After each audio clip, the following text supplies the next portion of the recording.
ان کو خدا ہی کی پسند اور اس کی مرضی کے خلاف استعمال کرے۔ اگر کوئی ملازم اپنے آقا کا نمک کھا کر اس سے بے وفائی کرتا ہے تو ہاں، تو تم اس کو نمک حرام کہتے ہو۔ اگر کوئی سرکاری افسر حکومت کے دیے ہوئے اختیارات کو خود حکومت ہی کے خلاف استعمال کرتا ہے تو تم اسے باغی کہتے ہو۔ لیکن انسان کے مقابلہ میں انسان کی نمک حرامی، غداری اور احسان فراموشی کی کیا حقیقت ہے؟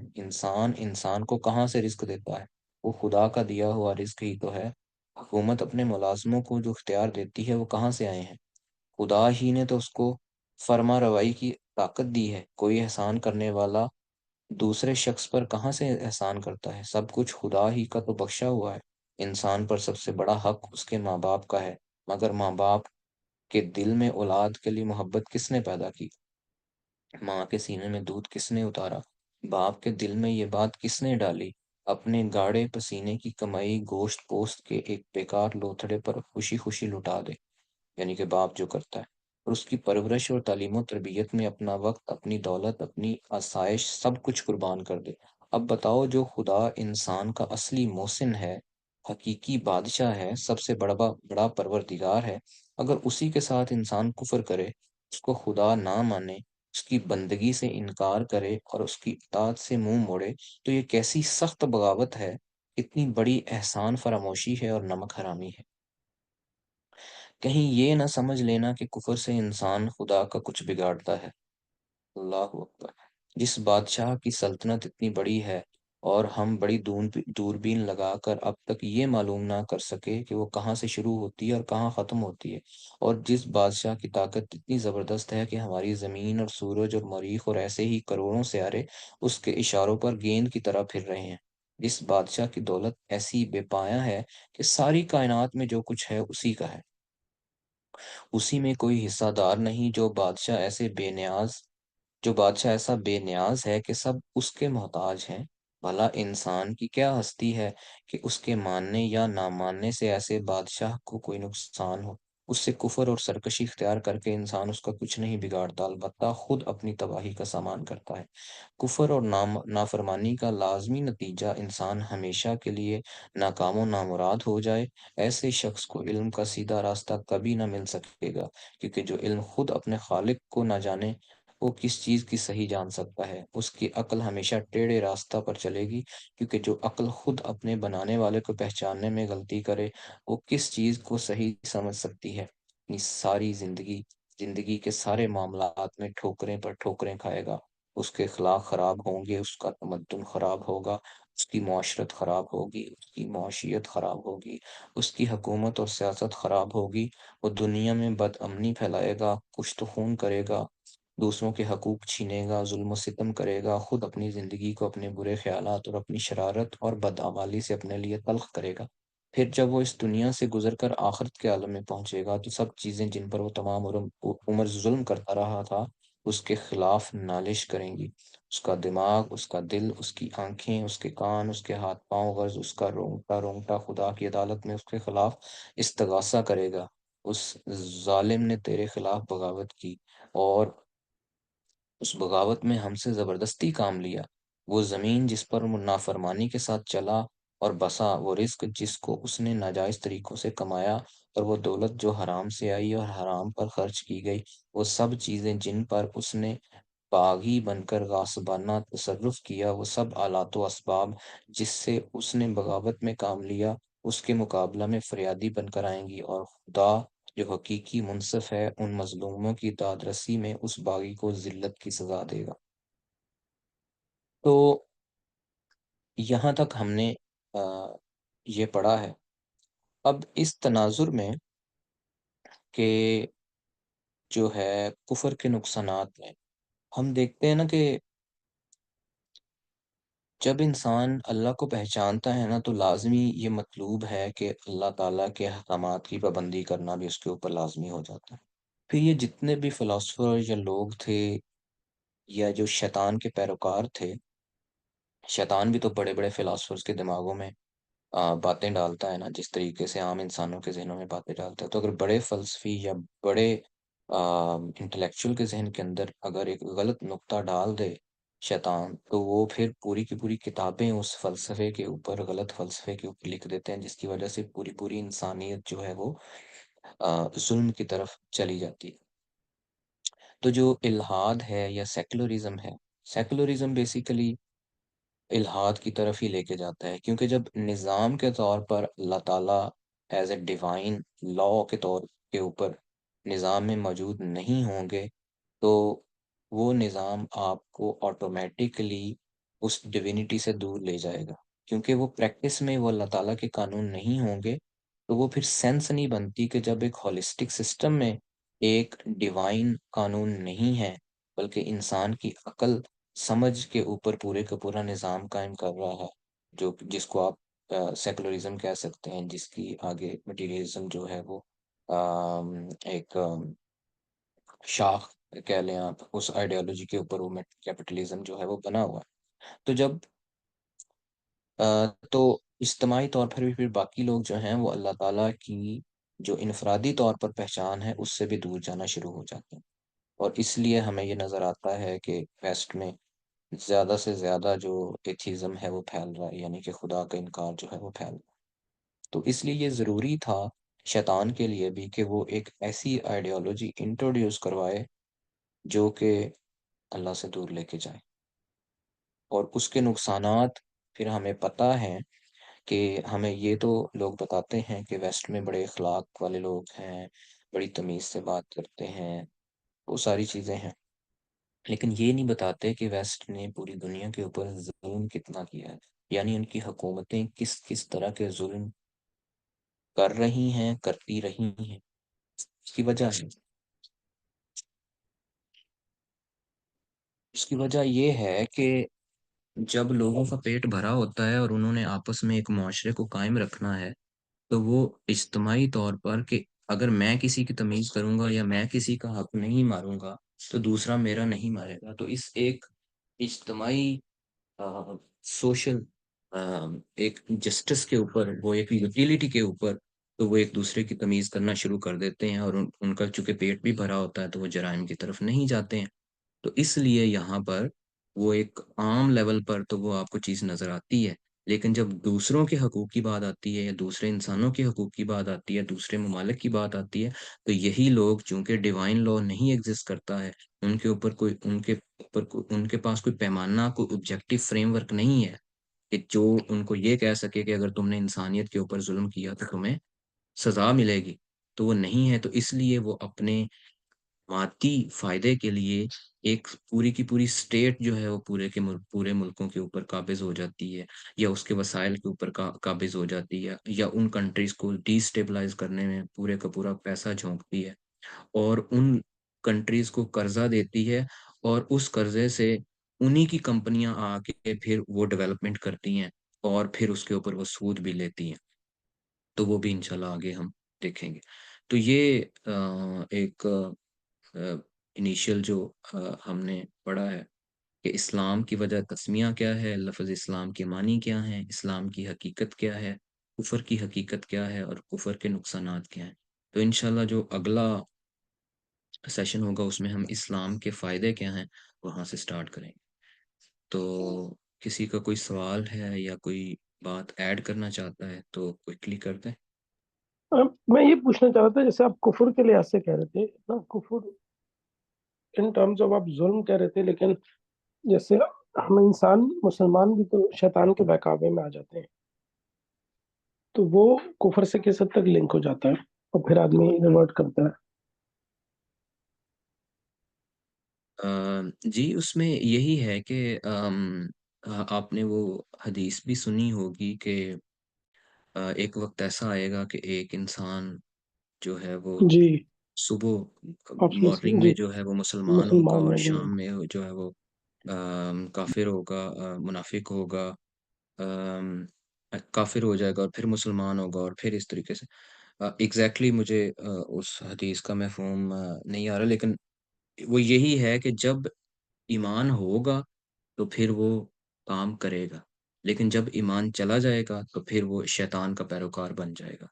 اور شیطان کا پیروکار انسان اپنی فطرت کے خلاف ہی بنتا ہے۔ فطرت کے جی، عین مطابق جو کام ہوگا، کیونکہ اللہ تعالیٰ نے ثواب اور گناہ بھی، ثواب اسی کو کہا ہے جو فطرت کے بالکل عین ہے، اور گناہ اسی قرار دیا ہے جو کہ فطرت کے خلاف ہے، یعنی کہ اس میں کوئی اللہ تعالیٰ کا کوئی فائدہ نقصان نہیں ہے، اللہ تعالیٰ کی ذات کو ہم فائدہ نقصان نہیں پہنچا سکتے۔ اللہ تعالیٰ کو انسان کی فطرت پتہ ہے، اس فطرت کی وجہ سے اللہ تعالیٰ نے کچھ چیزوں کو گناہ قرار دیا ہے اور کچھ چیزوں کو ثواب قرار دیا ہے۔ ایون کہ نماز بھی ہم جو پڑھتے ہیں وہ کو اللہ تعالیٰ کے اوپر ہم احسان نہیں کر رہے ہیں، وہ ہماری نیچر فطرت ایسی ہے کہ اگر ہم نماز پڑھیں گے تو پھر جا کر ہمارے اندر اللہ تعالیٰ کی وحدانیت، اللہ تعالیٰ کی یاد اور وہ ڈسپلن قائم رہ سکے گا جو کہ ہمیں اجتماعی طور پر اور انفرادی طور پر اللہ تعالیٰ کے قوانین کو اپلائی کرنے میں وہ مدد فراہم کرے گا۔ ورنہ نماز کا پڑھنا اٹ سیلف کوئی سینس نہیں بناتا ہے، یعنی کہ جب آپ بچے بھی آپ سے سوال پوچھتے ہیں تو ان کو بھی ایسے ہی بتانا چاہیے کہ دس از فار یور بینیفٹ، کوئی اللہ کے اوپر ہم احسان نہیں کر رہے ہیں۔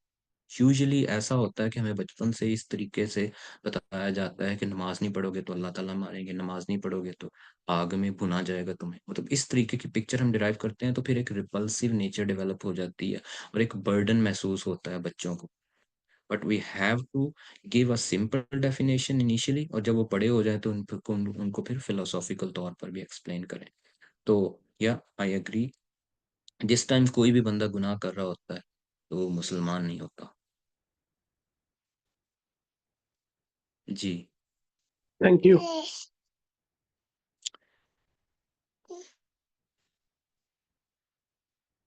آئی ول گیو 5 سیکنڈ اگر کسی کا کوئی کمنٹ اور سوال ہے، ورنہ پھر اس کو ختم کرتے ہیں اور انشاءاللہ اگلے سیشن میں ہم یہاں سے ہی کنٹینیو کریں گے۔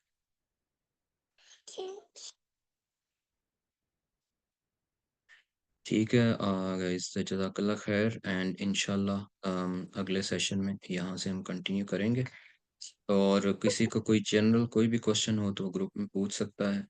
اور کتاب کی انیشیل لسٹ تو میں نے بھیج دی تھی، باقی اپڈیٹ کر کے وہ بھی میں انشاءاللہ شیئر کروں گا، اور سب کو مقصد پتہ ہو تو انشاءاللہ پھر اس میں کنسسٹنسی رہے گی، اور اگر مقصد کلیئر نہیں ہے تو پھر ہوگا کہ کوئی 2-4 سیشن بعد چھوڑ جائے گا، یا کوئی اس طریقے سے کبھی آ گیا کبھی نہ آیا۔ سو انٹل انلیس کہ دیر از ایمرجنسی اور any issue, please continue do so, کیونکہ یہ ایکٹیویٹی اکٹھا کریں گے تو اس سے زیادہ جو ہے وہ سمجھ بھی آئے گی، ڈسکشنز بھی ہوں گے اور فائدہ ہوگا۔ تو جزاک اللہ خیر، انشاءاللہ ملاقات ہوتی ہے اگلے سیشن میں۔ اللہ حافظ۔ تھینک یو، اللہ حافظ۔